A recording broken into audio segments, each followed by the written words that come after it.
En el nombre del Padre, y del Hijo, y del Espíritu Santo. Amén.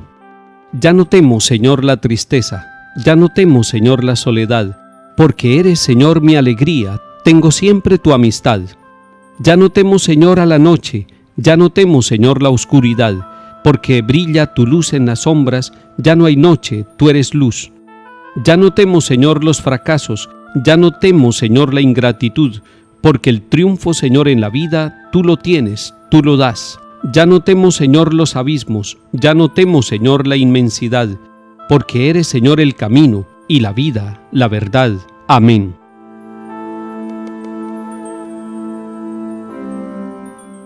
Lectura de la primera carta de San Pablo a los Corintios, capítulo 10. Amigos míos, no tengan que ver con la idolatría. Les hablo como a gente sensata. Tomen su juicio sobre lo que les digo. ¿El cáliz de la bendición que bendecimos no es comunión con la sangre de Cristo? ¿Y el pan que partimos no es comunión con el cuerpo de Cristo? El pan es uno, y así nosotros, aunque somos muchos, formamos un solo cuerpo, porque comemos todos del mismo pan. Consideren a Israel según la carne. Los que comen de las víctimas se unen al altar. ¿Qué quiero decir? ¿Que las víctimas son algo o que los ídolos son algo? No, sino que los gentiles ofrecen sus sacrificios a los demonios, no a Dios, y no quiero que se unan a los demonios. No pueden beber de los dos cálices, del Señor y de los demonios. No pueden participar de las dos mesas, de la del Señor y de la de los demonios. ¿Vamos a provocar al Señor? ¿Es que somos más fuertes que Él? Palabra de Dios. Te alabamos, Señor. San Pablo está orientando a la comunidad de Corinto. Ellos están aprendiendo lo que es la fracción del pan, lo que es la Eucaristía, lo que es el centro de la vida de las comunidades evangelizadas por Pablo, que él ha ido constituyendo a medida que ha anunciado el Evangelio en cada uno de los pueblos y también allí en Corinto. Pero seguramente dentro de la comunidad de Corinto hay una confusión. Van al sacrificio de la Eucaristía y sin embargo se meten a otros sacrificios idolátricos. Aquí el tema de la idolatría no tiene que ver con las imágenes como algunos piensan. La idolatría realmente es algo más profundo. La idolatría es aquella condición del alma, del espíritu, de la inteligencia que lleva a buscar dioses falsos que son ídolos. Y por eso San Pablo dice que no pueden participar de las dos mesas, de la mesa del Señor, que es la Eucaristía, que es la celebración de la fracción del pan, que es la Santa Misa, y sin embargo seguir participando en algunos cultos idolátricos que se están dando en la ciudad de Corinto. Y esto puede pasar también entre nosotros. Alguno dirá, menos mal que eso no sucedió en mi pueblo y que no sucede en mi familia y en mi comunidad. Ojalá que así sea. Pero puede pensarse también que algunos de los que nos alimentamos del cuerpo y de la sangre de Cristo, Dios no lo permita, sin embargo están participando de unos cultos de idolatría.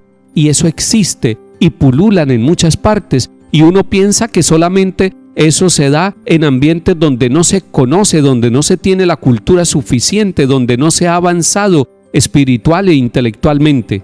Y resulta que hay personas incluso de mucha formación intelectual que caen en la trampa, que son capaces de irse a cultos idolátricos, a situaciones cultuales que no les dejan avanzar ni progresar, sino que limitan a la persona y que no le permiten encontrar la madurez en Cristo Jesús y alimentarse del pan de vida que es la Eucaristía. Nos serviría volver a la doctrina clara y muy precisa del Catecismo de la Iglesia Católica.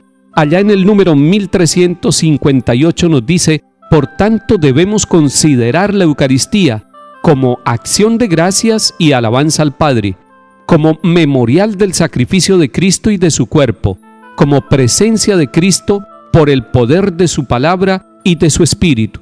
Es decir, resumamos, para el Catecismo de la Iglesia y para cada uno de nosotros los católicos, la Eucaristía es el centro de nuestra vida porque es acción de gracias, es memorial del sacrificio de Cristo y es presencia de Cristo. Acción de gracias, memorial y presencia. Eso debemos tenerlo en nuestro corazón para que amemos cada día más la Eucaristía, para que no la mezclemos con otras realidades que no son propias de lo que la doctrina de la Iglesia y de lo que el Señor Jesús nos enseñó. Damos gracias a San Pablo porque él nos hace pensar en la verdadera y limpia Eucaristía, que es la presencia del Señor y sin la cual no podemos vivir y peregrinar en este mundo. Salmo 115. ¿Cómo pagaré al Señor todo el bien que me ha hecho? Alzaré la copa de la salvación invocando su nombre. Te ofreceré un sacrificio de alabanza, invocando tu nombre, Señor. Cumpliré al Señor mis votos en presencia de todo el pueblo. Lectura del Santo Evangelio según San Lucas, capítulo 6. En aquel tiempo decía Jesús a sus discípulos: no hay un árbol sano que dé fruto dañado, ni un árbol dañado que dé fruto sano.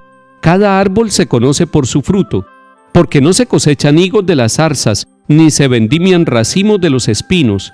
El que es bueno, de la bondad que atesora en su corazón, saca el bien. El que es malo, de la maldad saca el mal. Porque lo que rebosa del corazón, lo habla la boca. ¿Por qué me llaman Señor, Señor, y no hacen lo que digo? El que se acerca a mí, escucha mis palabras y las pone por obra, les voy a decir a quién se parece. Se parece a uno que edificaba una casa, cavó, ahondó y puso los cimientos sobre la roca. Vino una crecida, arremetió el río contra aquella casa y no pudo tambalearla, porque estaba sólidamente construida. El que escucha y no pone por obra se parece a uno que edificó una casa sobre tierra, sin cimiento. Arremetió contra ella el río y enseguida se derrumbó y quedó hecha una gran ruina. Palabra del Señor. Gloria a ti, Señor Jesús. El Señor Jesús es el maestro de las parábolas, parábolas de vida, parábolas de salvación para cada uno de nosotros. En este capítulo 6, 2 parábolas. Compara al ser humano con el árbol y con los frutos del árbol. Y esto para decir que la bondad está dentro del corazón de hombres y mujeres, y que hombres y mujeres son como un árbol bueno, lleno de bondad, de la bondad del Espíritu Santo, de la bondad de la presencia de Dios, que permite que produzca este hombre o esta mujer desde dentro frutos abundantes y buenos, porque dice el Señor Jesús que de aquello que abunda en el corazón rebosa la boca. A una persona se le nota cuando en su corazón está la bondad de Dios, está la luz de Dios, está la sabiduría de Dios. Se le nota en la manera como habla y en los frutos de su vida, en su trabajo, en el esfuerzo de cada día, en la honestidad y en la honradez de su comportamiento diario. La segunda parábola que nos presenta el capítulo 6 de San Lucas es la comparación que hace Jesús con la casa. Compara la construcción de una casa con la vida nuestra, y es una comparación bellísima que nos cae muy bien.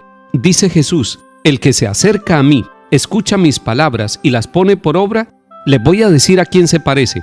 Pero antes de mirar a quién se parece, miremos los 3 verbos que usa Jesús en este lugar. No los pasemos por alto, porque expresan una gran realidad: acercarse, escuchar y poner por obra. Hoy queremos acercarnos al Señor Jesús. Queremos siempre escuchar sus palabras, pero no bastaría con esos 2 primeros verbos. Necesitamos el tercero, poner por obra, es decir, practicar lo que el Señor nos enseña. Quien se acerca a Jesús, quien lo escucha y pone por obra su palabra, es como una casa bien edificada, con un cimiento profundo.